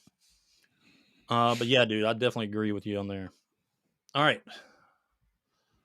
My number 2, Grant. This is I had to bring this one up because this is actually very underrated because it came after a certain game. Mm-hmm. Xenoblade Chronicles X. Let me tell you about this. And they're actually doing the remaster. Yeah, I saw that. Or high definition version or whatever it is. Yeah, or whatever it is. Yeah. It's coming back out. I'm glad they're bringing it back. Here, I'll do this one when it came out on Wii U. All right, dude. So this kind of fell on the radar because it was after. I think they were about to switch. The Switch was announced, right? Yeah, the Wii U was they kind of viewed the Wii U as a failure at that point. Yeah, you still had good games, you still had your mainline games like your Zeldas and stuff on on that. But and Xenoblade Chronicles. The first game was really good, like great story. It was always going to be one of the top RPGs of all time. One of them. The first one, Xenoblade Chronicles, but this one came out after it, and this is where they introduced. It really filled that Xenogears itch. Yeah. You had ground combat, and later you got your mechs, and you can move around the open world in mechs and fly and stuff like that. And you could do combat whenever you wanted to in the mechs, or you could just jump back out and do ground combat and it's like a combo system. But it really filled that Xenogears itch at a time, even though they have nothing to do with one another. You know what I mean? But this was really underrated, and it was a fun game, and I'm glad they're bringing it back because I hope more people play this because this was really good. I enjoyed it. I mean, I remember, and the world map was so big. I mean, obviously because you had your mechs and you could fly around, but you had like huge monsters you could fight on the world map. Yeah, and you'd have to level up like big time to fight some of the harder ones. But it did have a decent story too, and I heard they're actually adding more parts to it for the remaster, at least filling the gaps of the story. And but I mean, this is a fantastic game, and I think it is one of the most underrated games of all time. All right, Grant. My number one, Legend of Dragoon. Yep. So this is how you know this is a good game. I remember, of course, I borrowed this game from you. I probably still have that too. I don't know. I wasn't really good at giving games back. You really weren't. I really wasn't. Don't ever let me borrow anything. To be fair, I was at your house playing like, what is it? EverQuest all the time. Oh my god! Fantasy Stars. To the point where my mom would let you in, and I would just live in there, and she was like feeding me all the time. I know, and I'd come in, and you're like, I'd wake up, and you'd be in your bedroom starving. No, I'd wake up, and here you are. You got a bowl of cereal. You done made food. I had my sleeping bag and everything, dude, for real. But no, so great game. But this is how you know it was a good game, man. It was my brother is not he doesn't play games like this much, or not so often. Yeah. Dude, I couldn't take this game away from him. Like every time I wanted to play, he was playing. So I got to the point to where he got further than me. I just watched him play. Yeah. The turning into the dragon or the dragoon was cool. You know what I mean? Where everybody can have that ability where they get the wings and stuff. Mm-hmm. All that stuff was cool, man. Like, but I just got to the point where I watched him. Yeah. Nelson, neither you had sleeping dogs. You gotta, I don't know what that is. Fists? Okay. What? All right. Yeah, Sleeping Dogs was really good, dude, but it was, I don't know if you'd call it underrated though, man, because everyone I know, I mean, people knew about it. It was a good game, I don't know if it like flew under the radar because, I mean, it was a very popular game. I don't know about player count or whatever, but Sleeping Dogs was legit. It was really good. But my number one, underrated, score wise, and well, I would say some score wise, but also flew under the radar big time because of the failure of a system, and that's why they brought it to GameCube a couple years later. Is Skies of Arcadia in 2000. That is true. Because this came out on Dreamcast first. Dreamcast failed, and finally 2 to 3 years later, then GameCube picked it up, and you could play it on GameCube. But it was a RPG, but you could like do battle, and it was like a sky pirate thing. You could fight in the air with your ships, and it was also ground-based combat and all that stuff. But it also had a really good story to it. But this one really flew on the radar just because of the failure of the Dreamcast and the re-release of it like 3 years later when a lot of people already forgot about it. But yeah, Skies Arcade, dude, my number one. I just thought of one, and I guess I wish I'd have put it on my list. What's that? Let me pull up the picture of it. And you're going to agree with me when I tell you this. You ready? Yeah, what's up? Valkyrie Profile. That was good. The first one. The first one. Yeah. The first one. That was like Star Ocean. The first one was really good. The one that was like Star Ocean, too. Like the fighting and all that stuff. Yeah, Nelson. Yeah, the studio. Yep. But yeah, the Valkyrie profile, the first one. The first one was great. And everything else, all the it was terrible. I mean, but it's kind of like, but dude, it's like Star Ocean. You remember all the other Star Oceans that were terrible? The garbage they released. Yeah, but I'm saying, but Valkyrie profile, the first one, because it had the similar fighting. It was Trice made it, right? Yeah, I think so. So it had the same. I remember it being having the same fighting as Star Ocean 2. Dude, that game was great. Then Square picked it up, right?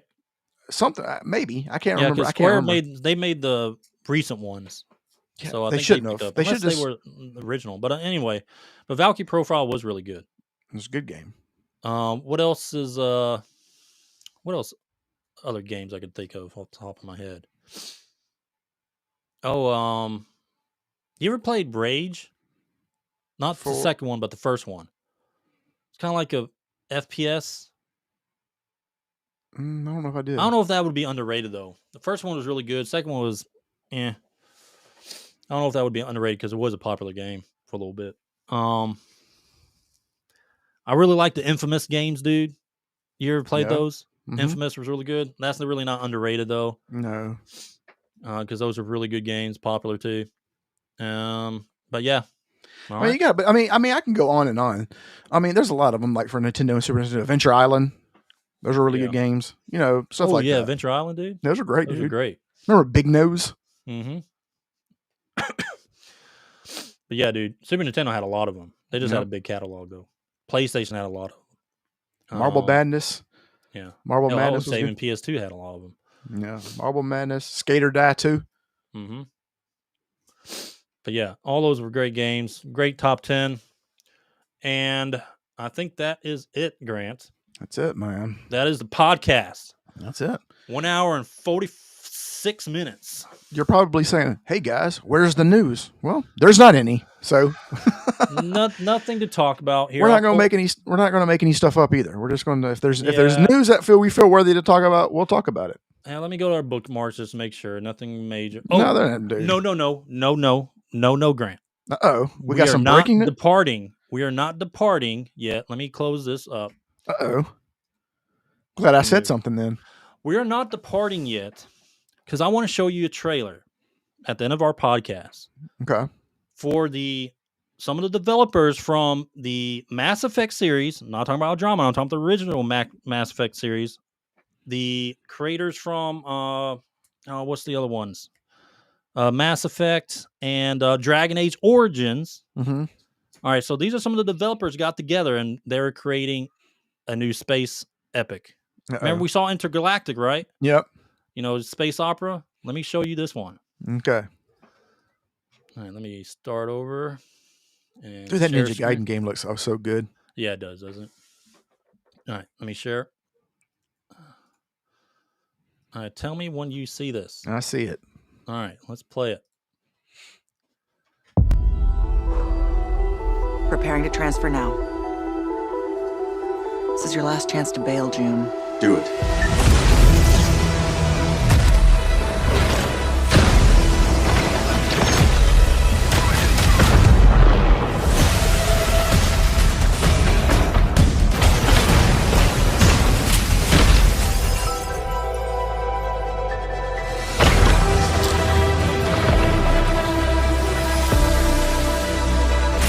Loaded weapon is a hell of a way to greet your new partner. So you're June. Oh, look, she looks like a woman. Time. Now that we're all best of friends, let's make each other rich. Probably a badass. I'm not just here to look pretty. I've got away with celestial tech.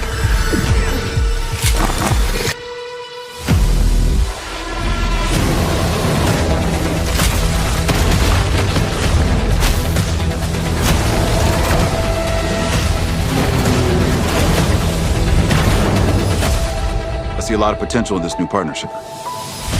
Let me light the way for you. Target acquired. Many thanks again for your help.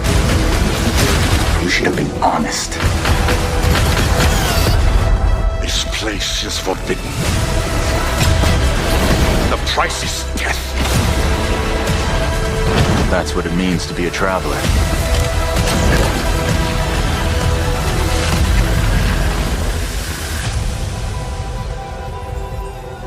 Well, what do you know? Hot damn.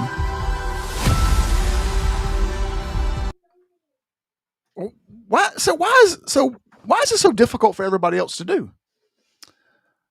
Dude. That's all they have. That combat is massive. Like the original Mass Effects feel, that is what the combat is. And I am super stoked for this game, dude. Dude, the character designs, the women Same developers from Mass Effect and Dragon Age Origins. It has that feel. And the character designs are good.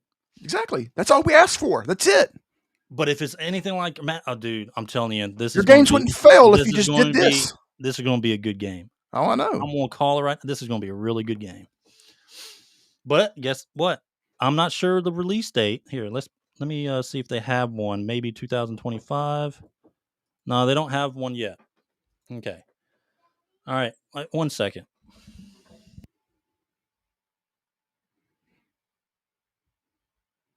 His daughter's just coming to tell him that he loves her. That she loves him. Look at that sweet. Yeah. She was like, Daddy, I want to play Roblox. I was like, what? Okay. Yeah. So Exodus, dude. What can you say? Snap back. I'm saying, man, like this is how easy it is. Intergalactic. It's Naughty Dog, bro. I'm sure Intergalactic's going to be a great game. Cinematic, it's Naughty Dog, Last of Us and all stuff like that. I am positive that it's going to be a great game. It's just kind of has to with all those. It's not appealing to me. With all them endorsements that they got in there. A space opera, space adventure game. Now, Exodus, that is appealing to me. Yeah. It has the combat and everything like that. It feels like those OG Mass Effects. Yeah. So, yeah. I think that was it for that. Yep. Anything else news-wise? Let's go back to the bookmarks. Nope. All right. Yeah, no news. Good. No news. There is no news. All right. So, all right, I'll close us out. We appreciate you guys tuning in, man. Again, go follow us on YouTube if you haven't yet. Follow us on Twitter if you haven't yet. DMG Gaming Podcast or DMG Gaming Pod. Follow us on TikTok. Follow us on Instagram. You can. We're not on Instagram, but hey, give us a follow. The audio version of this podcast will be up on Spotify, Apple, wherever you get your podcasts. Go ahead. All right, we're going to start doing short form content that does not belong to the podcast. So usually what we do is we take the live podcast, we break it down into separate videos so people don't have to, if they don't want to watch the whole podcast, they can just look at the specific segments. But why wouldn't you want to watch the whole podcast? But we're doing separate short form content starting today that we're going to be releasing through the week. That's going to be separate from the live podcast. So please, if you guys don't mind, check that out. We are going to release a Virtual Fighter 5 reaction trailer and breakdown. And also, there's a new game out called Steel Hunters. It's another mech game. I got the beta access. I got it on Steam, the beta access on Steam, and I played it today. Look at that boy. He got beta breakdown, access. Kind of like a beta overview. You ain't in the know. You ain't tight because you got beta access. I'm really not. All you had to do is click and you got access. Maybe I might be like, hey, can I get beta access? Be like, we've seen. They want to let you have it. They're like, we've seen your gaming profile. Mm-hmm. No, we don't want. They would be like, we don't. You're definitely not streaming it. You'll be turning in circles and. I know. They'll be like, maybe your Roblox is a little bit more your speed. Maybe Minecraft. Minecraft is a little bit more your speed. But Steel Hunters beta test. It's a mech game. Right. But it's legit. We'll talk about it. All right. In a separate video. So, all right, guys, we appreciate y'all. Y'all got all the info. Go follow us there. Follow us on Spotify, Apple. And we'll see y'all Friday. Peace. Peace.